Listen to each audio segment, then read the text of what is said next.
right, Virgos. Life and love. General life and love. I don't like to focus on one or the other so much anymore because I think that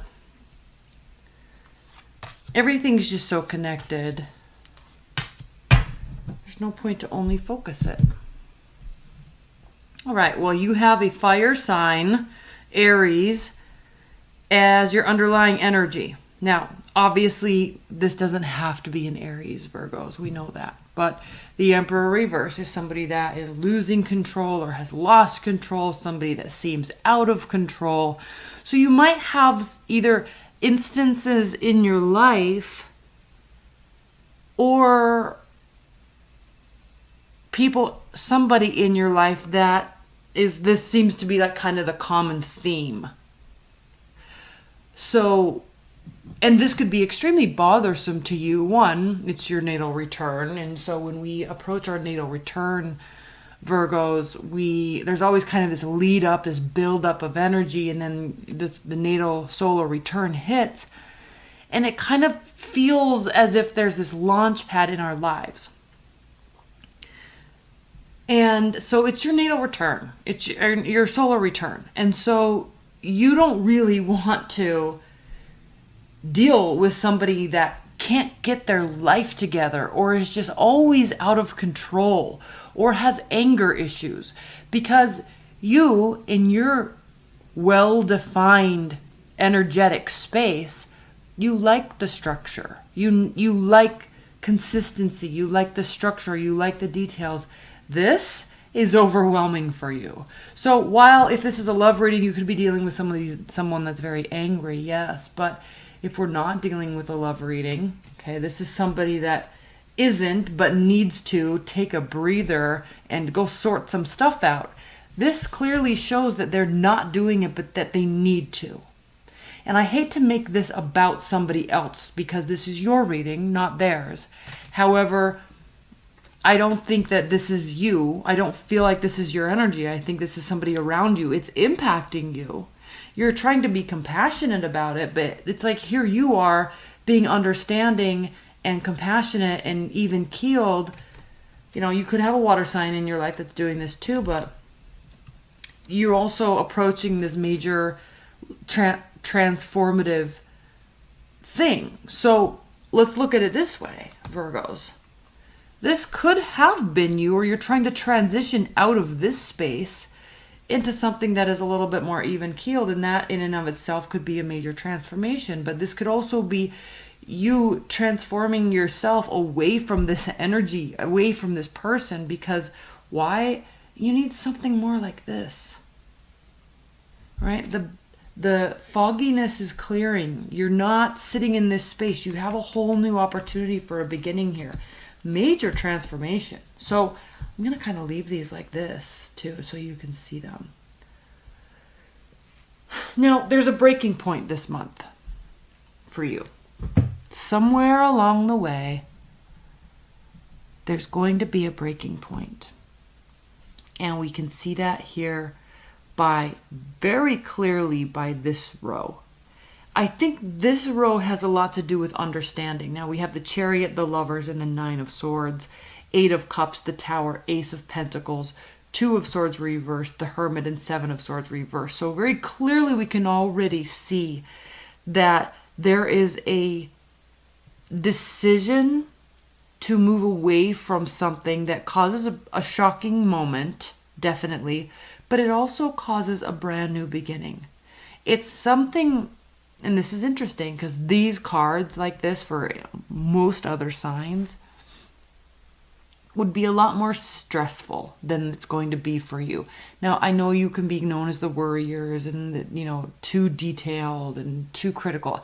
We know those are like the generalizations of Virgo, but I don't really think that your reasoning for being that way or your reason for those thought processes in your own head warrant those types of those generalizations, because I think what you're trying to do when you do that is just make sure that everyone's good. Just make sure that you're good in terms of feeling safe, feeling secure, knowing what's happening.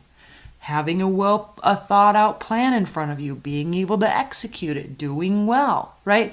That all has to do with building self-esteem. And I could say this to anybody in any sign, yes, but for you, I think it holds a little bit more weight because that's your comfort zone.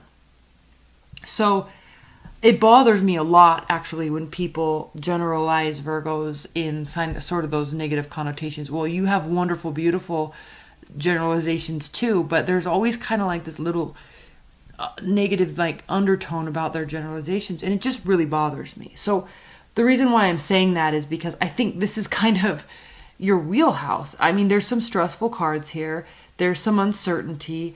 But look, there's also this brand new opportunity to start doing it right, starting from scratch, planting the right pentacle, making sure it can grow, planting it at the correct time. So these, right? Deciding to move quickly, probably away from love is going to actually, or away from a person, is probably actually going to bring you a great deal of comfort, and it's going to calm your mind down. And we see this Nine of Swords here, it's reversed. The Lovers, reversed.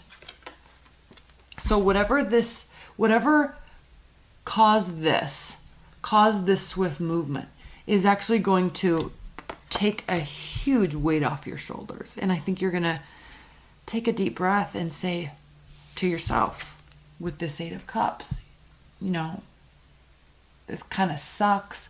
I don't want to walk away. There was a lot of potential here. But you know what? This, in the back of my mind, this is a facade. This is a dream. This is a dreamscape. This is not reality. This may have been the idea. This may have been the plan, right? This may have been the goal. And there were emotions tied to what, quote unquote, could have been. But ultimately, I need to walk away. So this is you feeling kind of crappy about it. You see how sad he looks? Like he doesn't want to, he or she. But it is going to be shocking. But it's immediately followed by calmness, by ability. So I think, going back to what I was saying in the beginning, Virgos, I think very clearly this is somebody or something that's around you. It's causing you stress. But as soon as the decision was made, it's like, nope. It's like this split-second decision where you say no or yes to something new. It's a huge weight off of your shoulders. And you don't have to feel accountable or responsible for doing what you know is in your best interest or the situation's best interest, because it's actually offering something that can actually grow into something good. So again, we have this theme following along this line of very quick decision, followed by moments of introspection, and not in a negative way, followed by you taking care of yourself the way you know how, the way you know feels best for you, and not feeling guilty about it. You're not speculating about them. You're not worried about them. Not because you don't love them. If you're cross-watching, it's not because they don't love you. If you're cross-watching, or if you're a Virgo watching, you know, a little confused about this, this is you taking care of yourself. And you know what? If they don't understand that, then they don't understand you. You need your silence. You need your space. You need your quiet thoughts. You need to let your mind wander. It gets your solar plexus going. Right? You need that space. Not away from them, but in this case, yeah, away from them. That's what this transformation is. Moving away from this energy, and either you're turning yourself into this energy or introducing through massive transformation, somebody else could be a water sign coming into your life. They could have entered and caused all of this.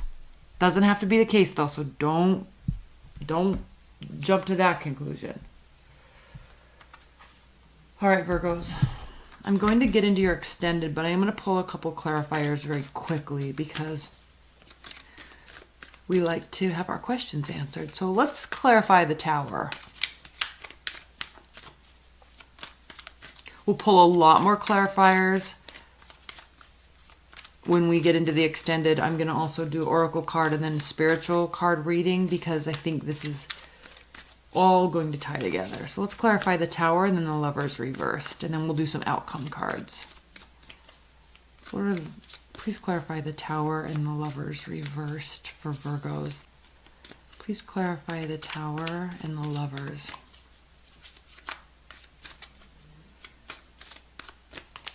The Tower and the Lovers. So this isn't an easy decision, because there's actually a chemical reaction, right? There's a tie there with this person or with this scenario. You're bound to them, and on some level. Now, we could be dealing with some sort of addiction too, yes. I was listening to a really interesting podcast the other day about identifying addictive behaviors in a natal chart. And I don't know if I agree with this, frankly. I don't know if I agree with this woman's view on it, because the reason being is because she didn't say Pisces. And usually that's the one that everyone kind of known for having those escapism type of mentality. But she highlighted Aries, which I thought was crazy, but maybe due to the impulsivity. Virgo, and I can't remember what the other one, I can't remember if it was Scorpio. I think it was Scorpio, but I actually cannot remember. But it was surprising. So, I don't know, maybe I heard that podcast to, say what I just said for one person. I don't know. But it's going to be upsetting when this tie is broken, but it's a decision that you're making in the right way. Like, here you are deciding to move away from this. It's upsetting, it's not easy, but it is definitely allowing, because remember, the Tower allows us to rebuild that foundation from the ground up, stronger, better, more worthy. So that's what immediately after. Right? It doesn't mean the tie is gone. It doesn't mean the connection is gone. It doesn't mean you forget about them. It doesn't mean you don't love them. But it does mean that it offers a new opportunity for something better, something more grounded. And I think with the Seven of Cups here, I think, Virgos, you were asking out there, the universe, yourself. You were asking and seeking for some guidance in telling you that it's okay to make this decision. And as soon as you make it, whether you got the signs or signals or not, as soon as you make it, a weight is lifted, walking away. It sucks, but it's better. You see that? You see how this comes together? All right, let's pull some outcome, advice, and guidance messages, and then we're going to get into the extended. What are the outcome, advice, and guidance messages for Virgos? Outcome, advice, and guidance messages for Virgos.